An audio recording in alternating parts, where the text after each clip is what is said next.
Hi, welcome to my channel. In this first video, I wish to explain certain things that will be useful to us in the future. So let us begin. First of all, think of something which depends on some other thing. Say we have some quantity f, okay, which is 6 plus h, that is, it depends on h. Now, as we make h smaller and smaller, that is, we make it closer and closer to 0, 6 plus h will also reach a particular value. Okay, so say first h was 0.1, then 6 plus h was 6 plus zero point 0.1, that is 6.1. As we make h smaller, say h becomes 0.0001, 6 plus h becomes 6.001. So as we make h smaller and smaller, that is, we make h approach 0, 6 plus h will approach 6. You can see it was 6.1, then it became 6.001, that is, it is closer and closer to 6. Okay, so this we call the limit as h approaches 0 of 6 plus h. That is, what values this thing 6 plus h will approach as h approaches this value, that is 0 here. So limit just means what value the thing will approach as the variable on which the thing depends approaches some particular value. So here the limit as h approaches 0 of 6 plus h is 6. So this is what a limit is. Okay, and then we come to rate of change. What is a rate of change? Rate of change means how fast something changes with respect to something else. Suppose we have an x-axis that represents time and a y-axis that represents displacement. Then the rate of change would be the change in this displacement over the change in time, that is, change in displacement divided by change in time.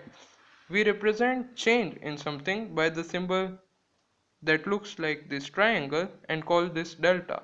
So the change in y here is displacement, will be represented by delta y, or and change in x will be represented by delta x.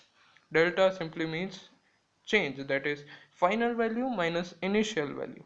So here the change in y divided by change in x is equal to the final displacement minus initial displacement b minus a divided by final time instant divided by initial time instant. So it's b minus a divided by x2 minus x1. This is nothing but speed, how fast it moved over this interval. But this is average speed because it considers two specific instants. Okay. Now, if we take the limit as this change in x interval approaches 0 of this rate of change, average rate of change, what we get is instantaneous rate of change, which we represent by dy by dx. That is, we replace this delta by d. Okay, what this means is that when I make delta x smaller and smaller, that is, the change in x smaller and smaller, what will the quantity change in y by change in x approach? Just like in this example, 6 plus h on making h go to 0 approached 6. Similarly, the change in y divided by change in x will approach a particular value, which we call dy by dx, as delta x goes to 0. This is what is called instantaneous speed or instantaneous rate of change. Instantaneous speed because here y represented displacement, and the rate of change of displacement with respect to time is speed,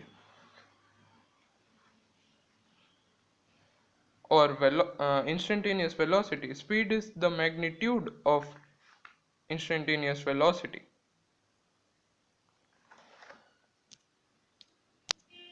Another thing that we will need are vectors.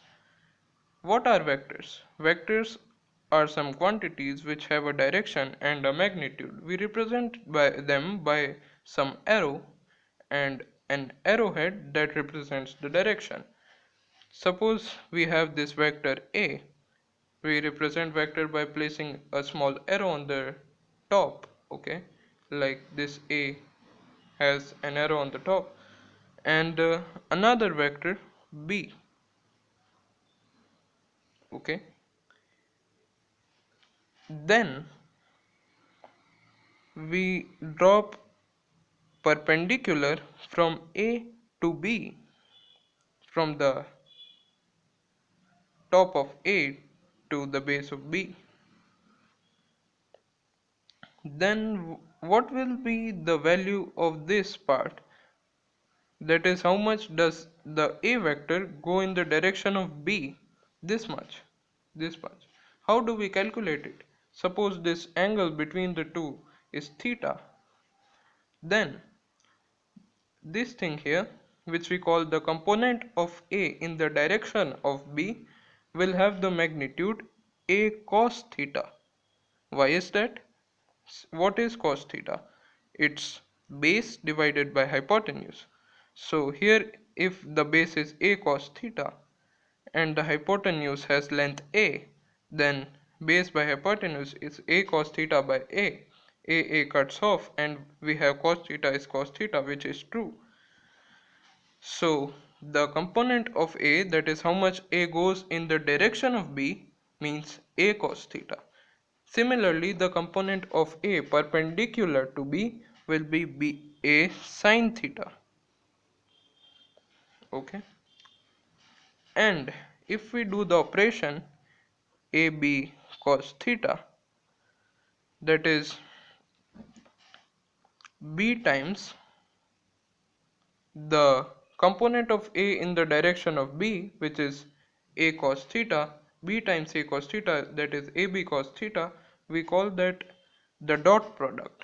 This is simply a language and you don't need to bother about it much.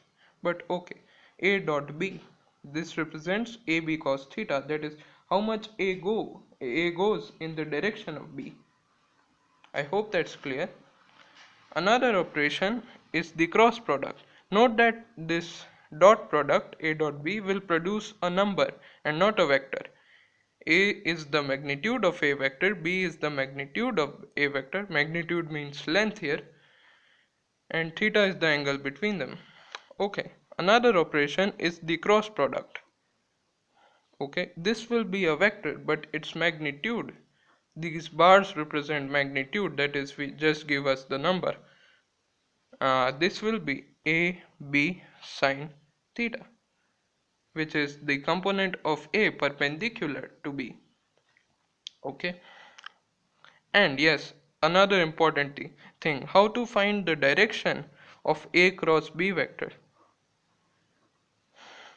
So for this, align your hands in the direction of A like this, and then curl your fingers towards B like this, and then the direction in which your thumb points, that is outward into the camera, will be the direction of A cross B, like this, coming out.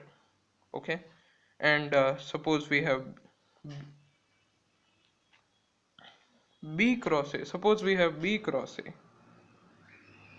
then you need to align your hand in line with B and then go towards A.